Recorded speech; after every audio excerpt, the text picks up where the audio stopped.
Hello, ladies and gentlemen. Welcome to Triple N Media. I am Dr. Nick Nickham. This is our webinar on single tenant lease Triple N investment. So we're going to learn everything about how to spot a single tenant property like Starbucks, McDonald's, Whole Foods, Dollar Store, or KFC. They all sound like appetizing stores.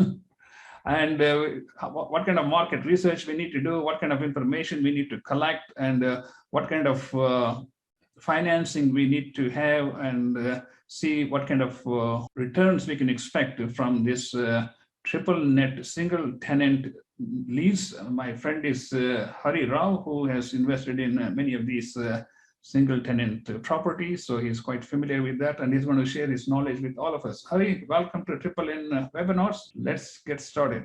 Thank you again, NNN.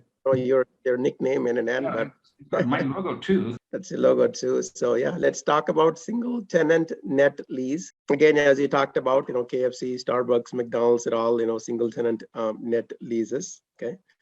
So again, I'd like to put a sponsor here, Team Farah. That's a charity that I work with. I put them as a sponsor on this particular webinar. Sure.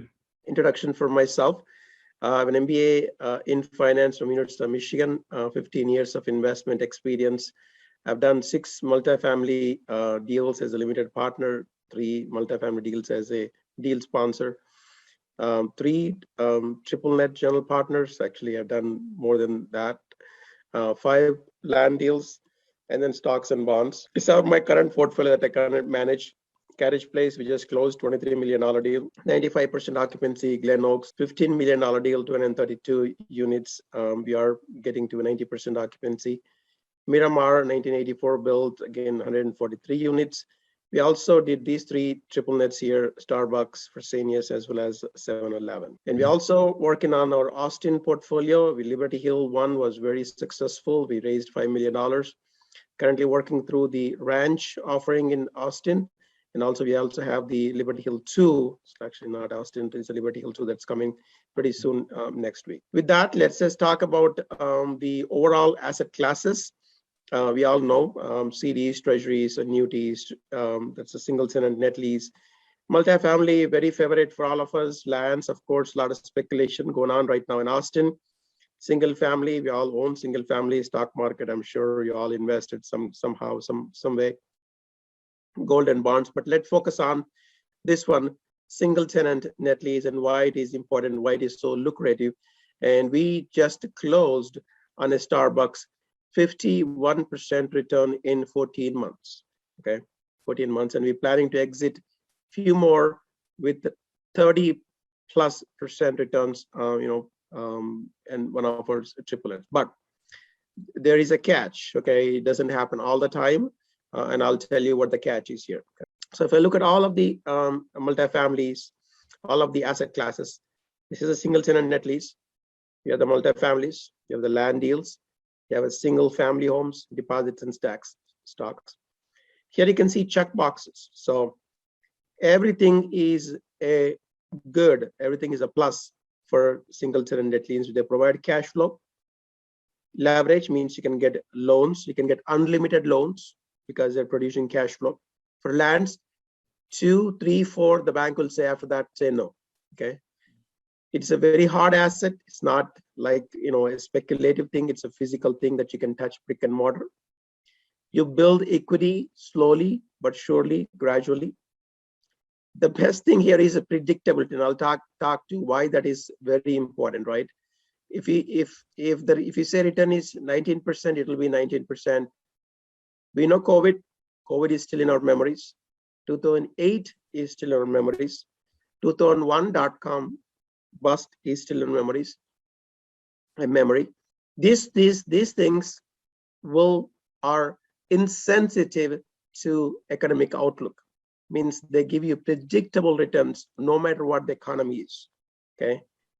If you are in COVID, Starbucks, Fresenius, and to some extent 7-Elevens, McDonald's, they all were open and they were paying rents. And barber shops, salons, restaurants, they all ran for cover. So if you had invested in a single tenant net lease, like Chipotle or like Chick-fil-A, like Starbucks, like Fresenius, you would have been very, very, very happy, and you would have slept a very peaceful night during COVID last 2 years. Everybody else, it was rough. I'm telling you, I own invested in a hotel for 2 years. We kept paying and paying and paying the bills without no tenants. Okay, so if something bad were to happen, these guys will come to your rescue. Okay. You can claim depreciation. You can claim 1031 exchange. It is scalable, means you can do 1,000 of these. Nobody's going to ask a question. Okay, and the risk rating is very low. Average returns vary 15, 16, 17%, but I wouldn't chase returns, and I want to prove at some point that one is more than two. Okay.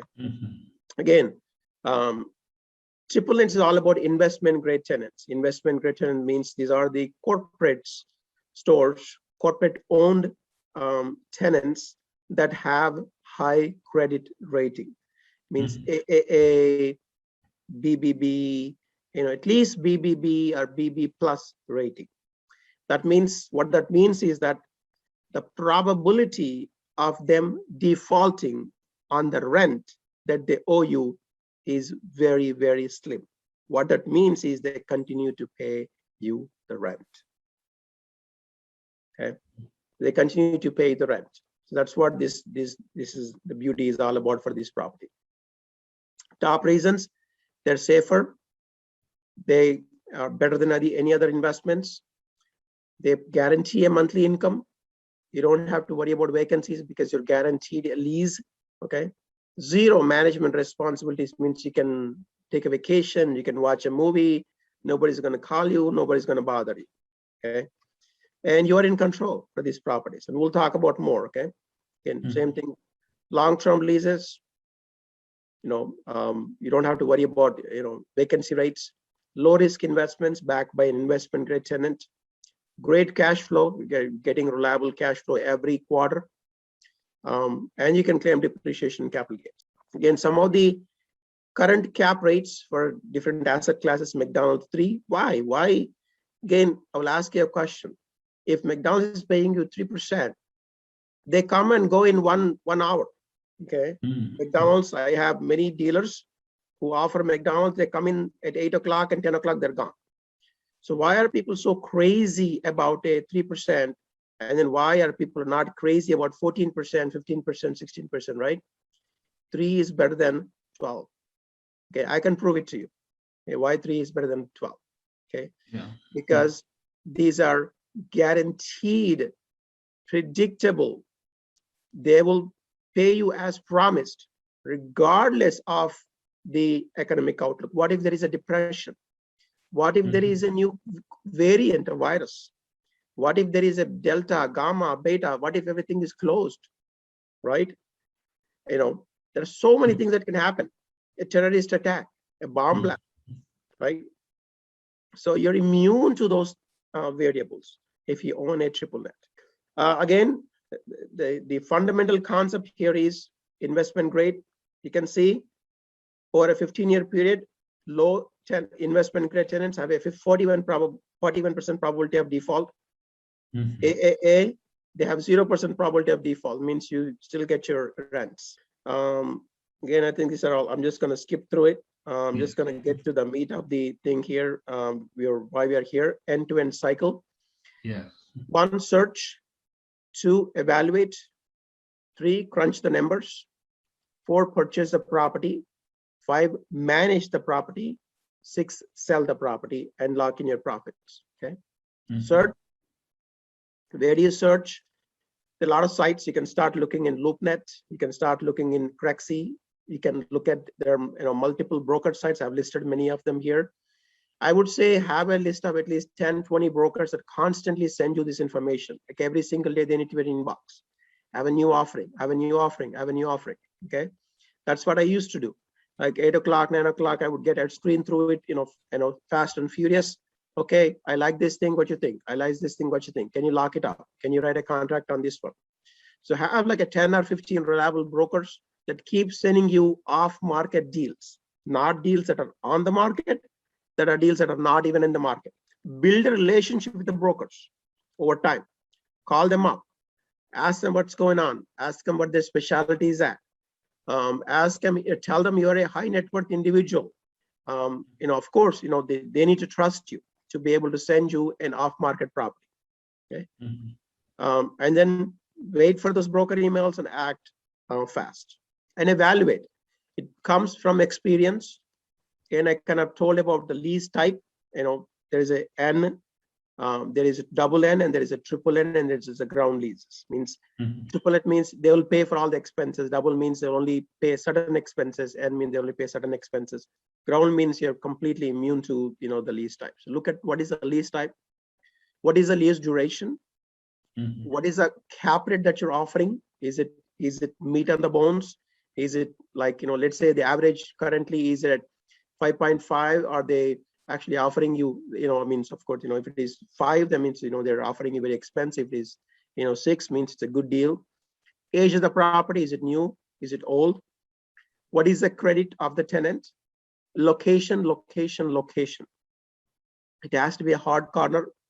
It has to be on a street that is highly trafficked, like a Highway 6, right? And it has to be an upcoming area.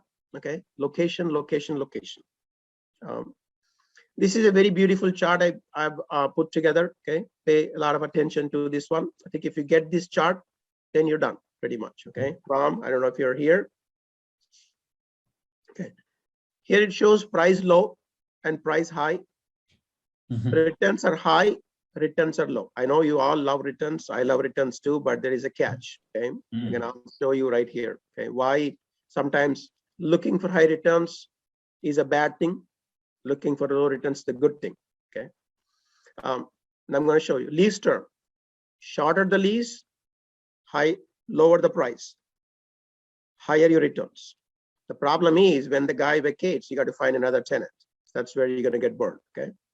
Longer the lease term, higher the price they're going to offer, lower the returns, because you can just sleep on it because it's longer lease term, right? Property age. If it's a newer, price will be higher because there's low maintenance. If it is old, a lot of maintenance, right? You got to pay from your pocket. Again, if it is newer, price is higher, the returns are lower. Credit of the tenant, very, very high. 7-Eleven, AAA, McDonald's, AAA. And some have a very bad credit, means price is high, the returns are low. If you end up with a tenant that is a very bad credit, he's going to run for cover. Okay, and you're going to be caught, hands down. Vehicles per day, very important. High quality tenants look for high traffic streets. The vehicle per day is very, very, very high, like a freeway, 59, 45, 610 loop. They prefer those locations. The price will be very high. Of course, they're next to a freeway or on Highway 6. Then those properties return will be lower if the properties are interior, like in Sugar Land, like in Telfair Avenue.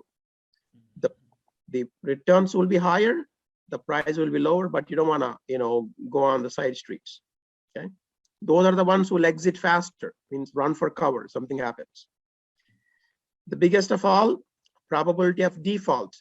Okay, if it is low, that means the price is very high, the returns are low. The probability of default of the tenant is very, very high. Your returns will be high, and the price will be low. If you got this picture, then you're golden. Okay, and I'm going to throw one more variable here, which is very, very, very, very important to all of us: time, right? In triple nets, you end up spending 0 time. Your time is valuable. You have your kids, you have your temple, you have things to do. But if you take on a multifamily, for example, or you take on a heavily time-consuming activity, your restaurant, for example, you're chasing that and taking away the valuable time you need to spend with your family, with yourself, basically, right? Crystal clear? Sounds good. Okay. Repeat that one more time, Hari, about the time.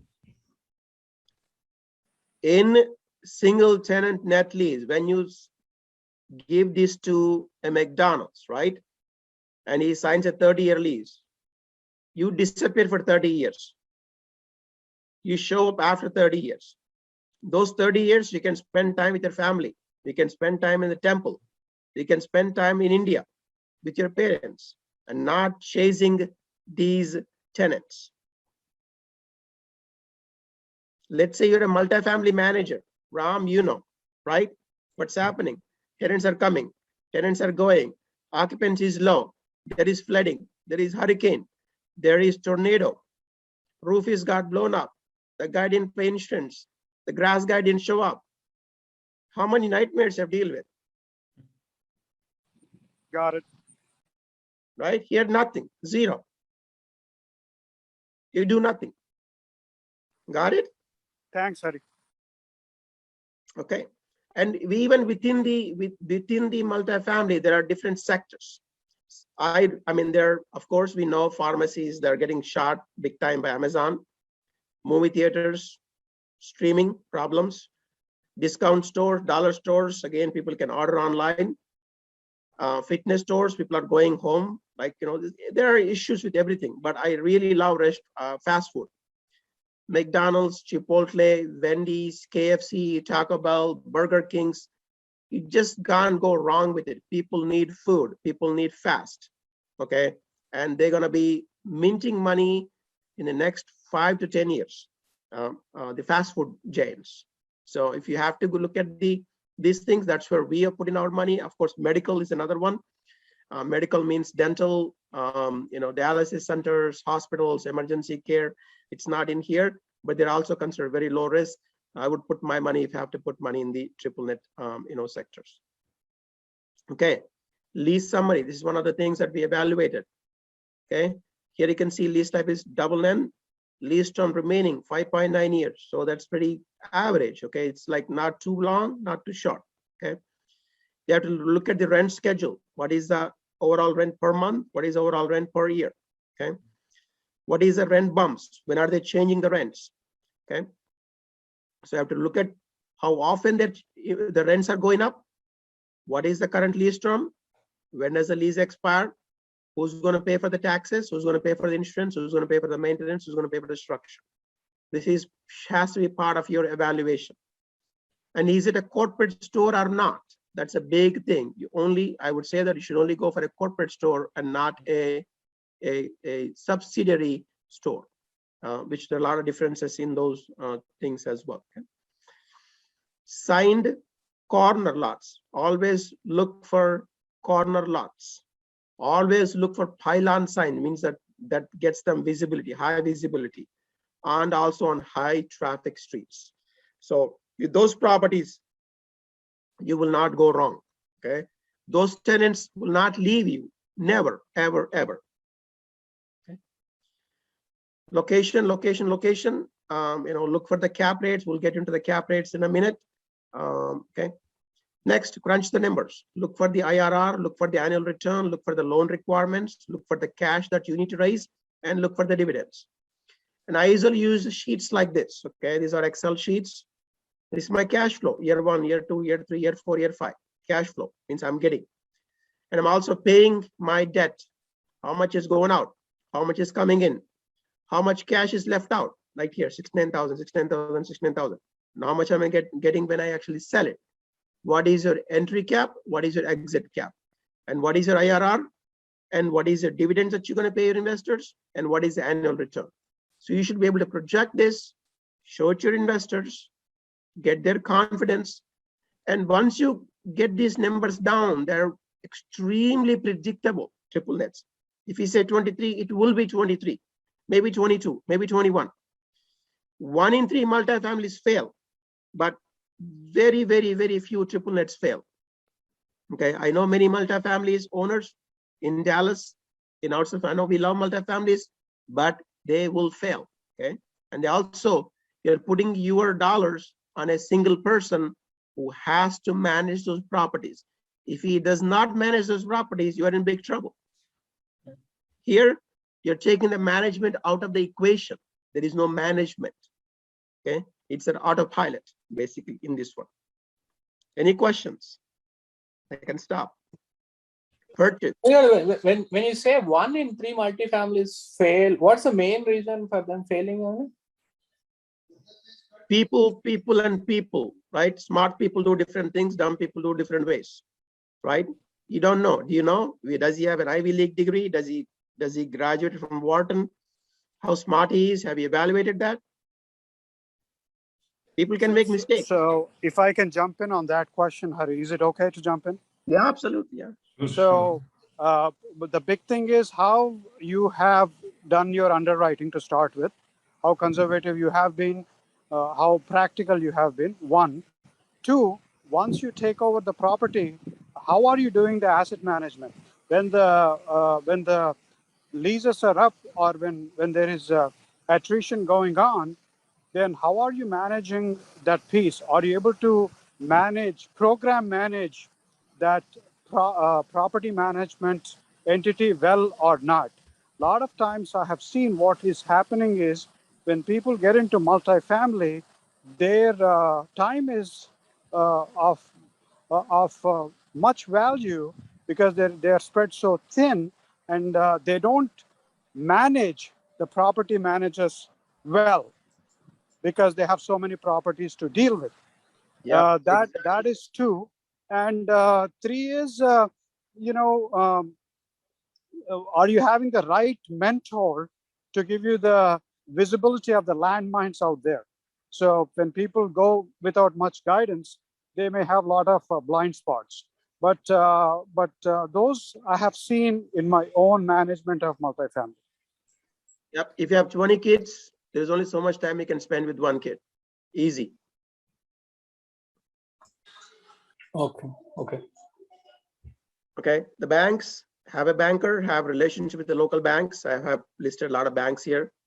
Form an entity, LLC, shop for interest rates, get a 30-day, 60-day, 90-day due diligence periods. The longer, the better. Get a survey, get an environmental study done, get a phase 2 done. It's all their vendors who will do that. Get an inspection done of the property. Have a lawyer. Okay, I see a lot of transactions happening without a lawyer. It's very important to get a good lawyer on your side.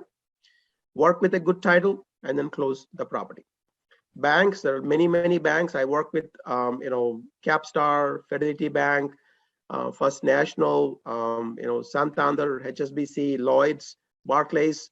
Have a relationship with the banks. A lot of local banks here as our BBB, Compass, shop around. And then they will stay with you. They will support you because they need the loan. Have a banker in your pocket, basically, and have a broker in your pocket. I really like Marcus Melchap. They've been very friendly. They answer the phone call. They get you the good deals. They're very sharp. They close. I love NEA Partners. I love Sands Group. So have a broker in your pocket. Have a banker in your pocket. That'll make your life very easy. Have a lawyer in your pocket as well. Okay, that you can trust. Or you can just send a text and an email. They'll respond really fast. Okay. Another one, manage. Have a CPA also in your pocket. Okay.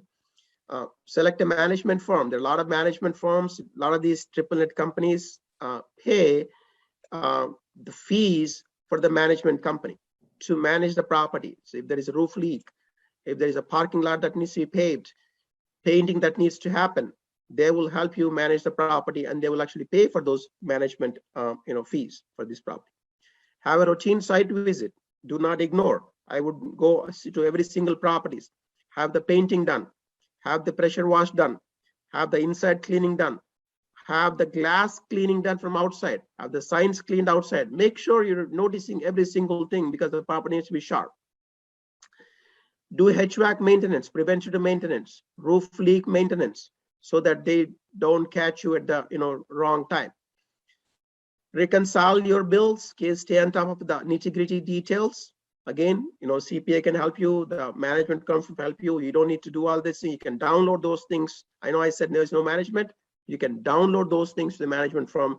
You can be in Bahamas, you can be somewhere else in Europe, having them on the call, say, have you done it? Have you done it? Just follow up. Okay. You don't need to be doing those things. If you have everybody in your pocket. Have your K1s, send your investors, have your dividend payouts, send your investors on a regular basis. Okay, basically sell. The last thing, right? Do your research, have a target, have you hit your target, 25%, 23%, and then that's where your trigger starts. Look for the comps, what everybody is selling. That's where exactly what you're going to get. Do your realtor selection. I would again go back here, Marcus Millichap, NA Partners, get a good realtor, national realtor. Okay, don't go with the local realtors. Get the offers. If you made a ton of money, consider the 1031 exchange. There's a lot of 1031 companies. Just you have to send them the contract. You have to send them the date you're closing, and then the money just goes to them and they just park it for you. And then just to close the properties. Okay. In summary, get a corporate client, get a client that has a very high credit rating that guarantee lease payments. Look for, of course, best interest rates, and then so on and so on. I'm just going to skip all those things. You'll have this presentation available to you. In summary, invest with discipline, avoid speculation. There's a lot of speculation going on in the market. Chasing high returns will come at high price. Be careful what you wish for. Diversify your investments. You should be able to sleep peacefully as your money grows. If that's giving you sleepless nights, you shouldn't be in there and doing that. Okay. Triple nets are ideal for low risk takers. People who have high net worth and people who do not have time. Okay. If you have an investor, or if you have somebody who knows, who wants to get into these properties, this is the key. Low risk takers, high net worth individuals. It's okay to lose 10,000, but you don't want to lose 10 million. Okay. So high net worth individuals, they prefer large triple nets. And people are busy. People just don't have time. Okay. So target those individuals and you will do really well if you bring one of these things and offer it to your clients. Okay. That's my email. Happy to, if you have a triple net, if you have something that you're evaluating, I'll be happy to help out. And we continue to bring forward Austin-based properties, and also we planning to bring some multifamilies to you as well, so you can diversify your portfolio. The one thing I run into negative-wise is people always whine about why is the return so low, and that's what I said, right? It's only for low risk takers, people who don't have a lot of time, and people are extremely high net worth individuals. Some people don't like the fact that they return low invest returns. So again, there is a catch. I made the right move. I said to myself, I'm just going to protect the investment of my investors. When 2 years, when COVID was rampant, everybody was closed, all my tenants were open and they were paying me rent. And because of that, the property values of the high credit tenants, net worth tenants, actually went up. That is the reason we made a profit on all of the things that I've actually bought. So it worked the opposite for me. So I choose to go in with a lower return, but it kind of helped me because there is a reason why they're low. So one is better than two. Got it? Yeah, I have a question, Hari. The real estate prices are through the roof in family houses, commercial property, and all these things. How much have the prices gone up in the last year or two with these single tenant properties? And they've been going up and up since 2010. You can see here, 2010, yeah, 2021. The chart is going down, means prices are going up. Mm-hmm. Okay. And what effect the interest rates will have if the interest rates keep going up? Yeah, the prediction is that interest rates will stay flat. That means the cap rates will stay flat next year. So now is not the right time to buy. The right time to buy triple nets is when interest rate environment is going, interest rates are predicted to go down, is when you should buy triple nets because they appreciate a lot faster.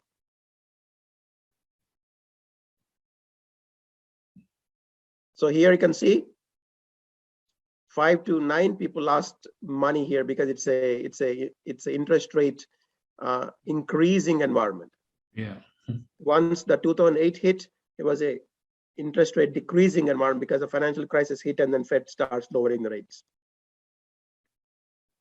Now we at the very bottom, it's going to start going up. I think you should see this little bit turning up a little bit, but don't focus too much on the price, right? You still get the dividend. So if you hold these things for the long term, there will be a cycle. You'll catch this cycle at some point. So you can't take how many short-term investors view. are you talking about in a single tenant investment? Yeah. So if you buy right now, you can enjoy dividends for another, let's say 6-7 years. Let's say you will hit a cycle where the interest rates are actually trending down, then your property value will go up. Then you can choose to exit at that time. But you're right, these are very interest rate sensitive. So you have to pick and choose a time. It's very hard to pick a time at stock market. So dollar cost average these things. So I would say just buy it, hold it, exit when you get the right price. When the interest rate goes down from like 7.75 to 5.75, that's 2 points. How much difference does it make in terms of return? Not exactly. They go together basically. They go hand in lock. You know, they're in lockstep together. Okay. If interest rates go down, the cap rates go down. Interest rates go up, cap rates go up. But sometimes there is a spread. Sometimes you can see the spread is low here, like almost no spread. Sometimes the spread is very, very high. Means you're borrowing it cheaper, okay, but you're making more money. Spread means you're making more money. So I guess if you don't sell the property, I guess you should be getting the rate you started off with, doesn't it? If you do not sell the property, again, it depends on how long of interest rate you locked in, right? You could typically, if you locked in 7, it means your rates, raise it at the 7-year clock.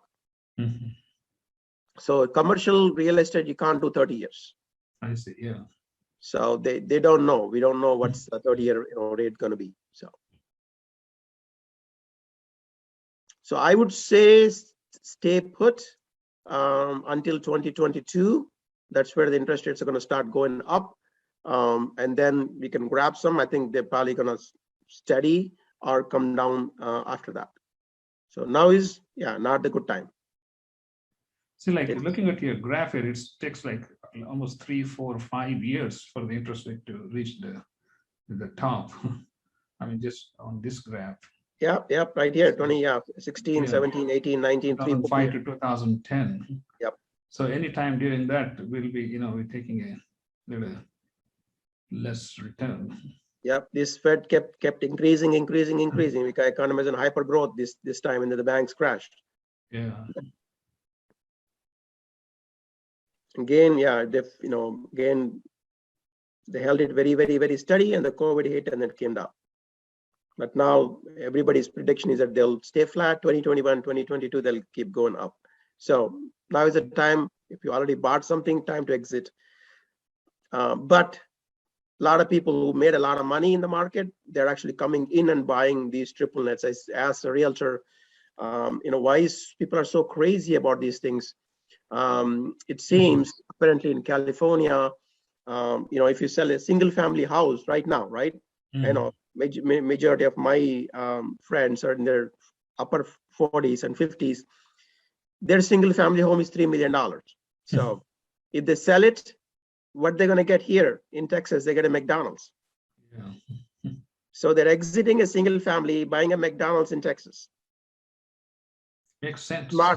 Smart move, because they get 150,000. Some return and 150,000 a year. Yeah. Without doing anything. And they can probably get a much same size house for a fraction of their cost. Yeah, they're done. They're probably, COVID, they're going to go somewhere else, buy something cheap and take that money and putting in Texas. So what's the price range of all this most attractive investments? $1 to $5 million, between $1 and $5 million, most of them. So how many investors do you typically need to do one transaction? You probably need just, if it's a 200K, probably 4 or 5. I mean, if it's $1 million, probably 1 or 2.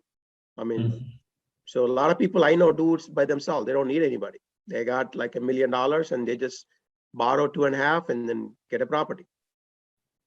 How much loan does the banks give? 70-30. Banks love triple nets because it's not about you, it's about them. It's about I these see. companies. 70. And you can That's very do good. unlimited of these things. Banks will lend you only maybe one house, two house, one lands, two lands, three lands, but after that they'll wind up because these things are producing cash flow. Yeah. So they will give you unlimited loans on these properties. And a lot of Jewish people, lot of investors, a lot of Wall Street folks love these things because they give them the predictability and they play almost like very low margin, not margins I would say, but they live and breathe on these things. They buy and sell, they will breathe on these things because they produce. Typically, what's the time frame from the time you say you like the property and it's something that you want to go ahead to the time you close?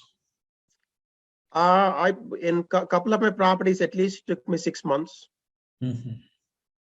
You have to really keep looking and looking and looking until you find a property that you purchase. Again, it's very, very, very difficult to find an ideal property. I found a property that has, I signed a contract, it got flooded. Okay, I signed a property and then all of a sudden the tenant leaves. I signed a property and all of a sudden, some new development or some competitor comes right across the street.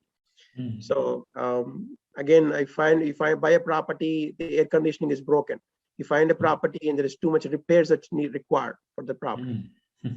So you have to be lucky enough to be able to find a property. Ideal property is brand new. Ideal property is on Highway 45.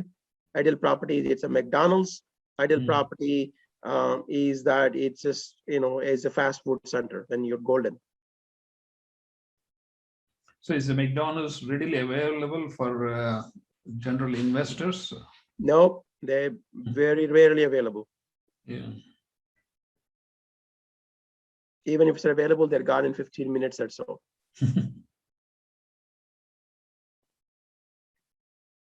So Then, how do you assess if the business is? You said 15 minutes? successful? Really? Yeah. How do you assess? I mean, you have to look at whenever let's say I'm looking at FedEx, I look at their corporate earnings. When I look at Rite Aid, I look at the corporate earnings. When I look at 7-Eleven, I used to look at the corporate earnings. No, How are they doing? The local store like Starbucks or something else, how they You're immune. You have nothing to do with the local business. You're tied to the corporation. So focus on the corporation. See how the corporate, as a corporation, how are they doing? They will eventually figure out the local economy. They will eventually put some, project managers, VPs, and say, hey, go get it done. They would not invest if they didn't have confidence.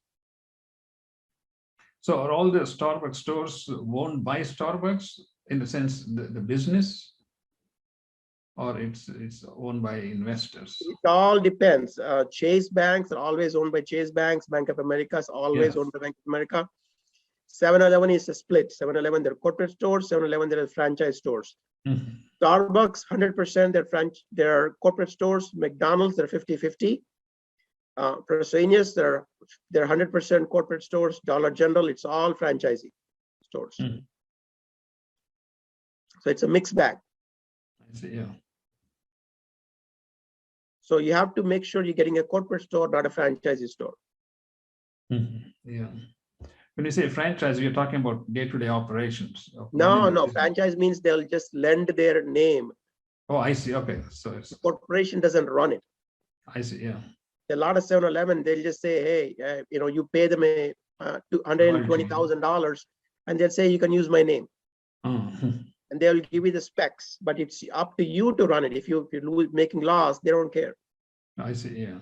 You still have to make them the 100. You can, of course, you can close and run, but you still have to make them the franchisee.